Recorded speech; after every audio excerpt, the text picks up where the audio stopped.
What is good? What is good, my good YouTube people, man? We're back with another Chainsaw Man chapter, man. Chapter 114. And I gotta ask, man, have you ever said something rude to somebody and then realize every single thing you said applies to you?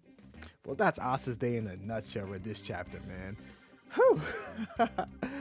Damn, she's not having a good spat at it today, man.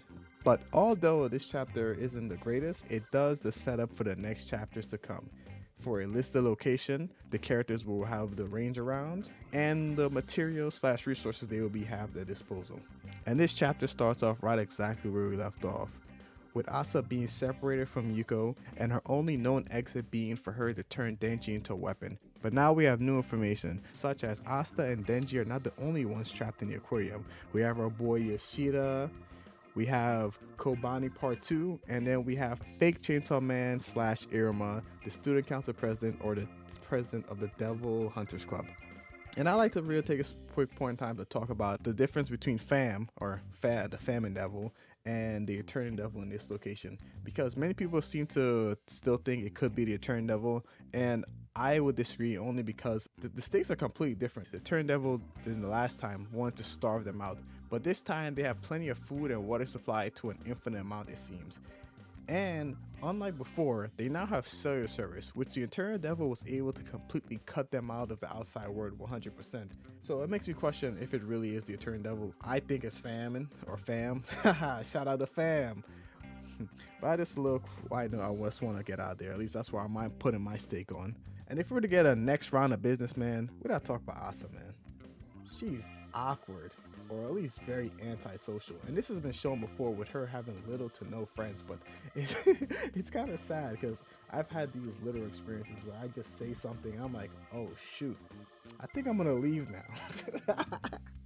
And that's exactly what she did. And then her and Denji have their Kendrick Lamar "We Cry Together" moment, PG-13. Instead of F you, it's go to hell. And they just go back and forth over Denji finding money. Oh man, there's still some gold in this chapter. I can give it that. There's still some gold here to there. To which Asa were to reply with telling Denji to go to hell. I was like, maybe I should turn him into a weapon after all. Talking to herself, realizing that Yura is not there. And this makes me put into question, I want to put Yura's and Asa's relationship, at least my thoughts on it. Because their relationship, I don't really feel like it's symbiotic. Because I think their relationship first started out of need. Asa died and Yura won the body. That's literally how their relationship, no wait, did I say it in the right order? Asa died, yeah, and Yura won the body. That's literally how their relationship started.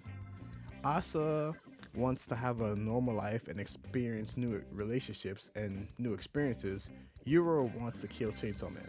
This relationship only works out of two things. Because Yura is very patient with Asa and allows her to go on with her daily life, but is slowly but surely trying to push her towards her into killing Chainsaw Man. And the second thing I keep this relationship together is that Asa is naive and doesn't fully comprehend Yura's plan. Cause like, if we're gonna be honest, I don't think Asa's even given the slightest thought as to what will happen if she kills Chainsaw Man and leaves her body. Cause like, she even think the idea that Yura could be lying to her, which Yura, to my knowledge and I've seen, has yet to lie to Asa, even once. But if I were to get back on point, if Yura were to win and to kill Chainsaw Man, that will lead to most likely World War III, in which a global world war would happen, and this caused major death and destruction. And Asa most likely would have blamed herself for letting Yura loose. And I don't think she fully comprehends this, because I don't think Asa is a bad person. I just think she's more self-interested than interested about the world. But to realize that multiple people will die because of her, I think she herself would feel very bad about it. Because like, she does feel bad that she can't make any friends and that her friends are getting hurt because of her, point being Yuko. So if there were to be a global world war, I feel like she herself would have did everything in her power to stop it. And I think these are the two main forces that keeps their friendship, well, I won't say friendship, but their relationship kind of tatted together. But within this moment, I feel like it's setting the seeds for Asa maybe relying on Yura more. Because without Asa realizing that she does rely on Yura for information.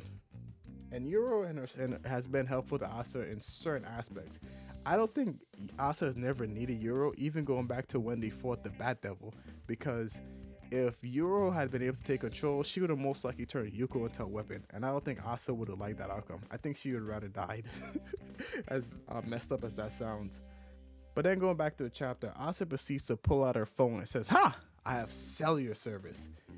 And a little point note, this phone was also given to her. Well, technically this phone is her mother's phone, not her phone.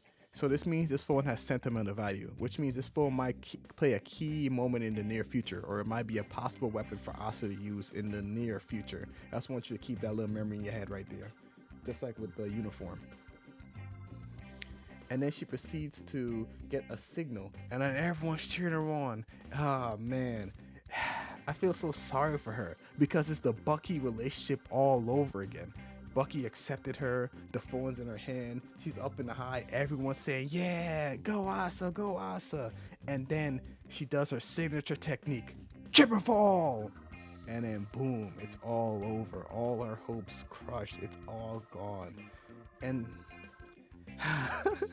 and then the fake chainsaw man nailed in her, telling her, "You are the weakest link. Goodbye." oh man, so sad. Asa can't get a break. But that's overall the chapter. I'm not gonna hold you. Like I said, it's not a bad chapter. It's really good for setting up stuff. I'm looking forward to the next chapter. I don't know if we're gonna actually get next chapter next week, because it says it's scheduled to be for the 27th of December. But I looked at those pages. He gave us like 28 pages. I don't know. When he gives us this many pages, it's rare that we get a chapter next week. But hey, man, that's just my thoughts on it. What do you think about chapter? Was I right? Was I wrong? I'm open to being only right. But yeah, that's been B3. Please like, comment, subscribe, and stay animated.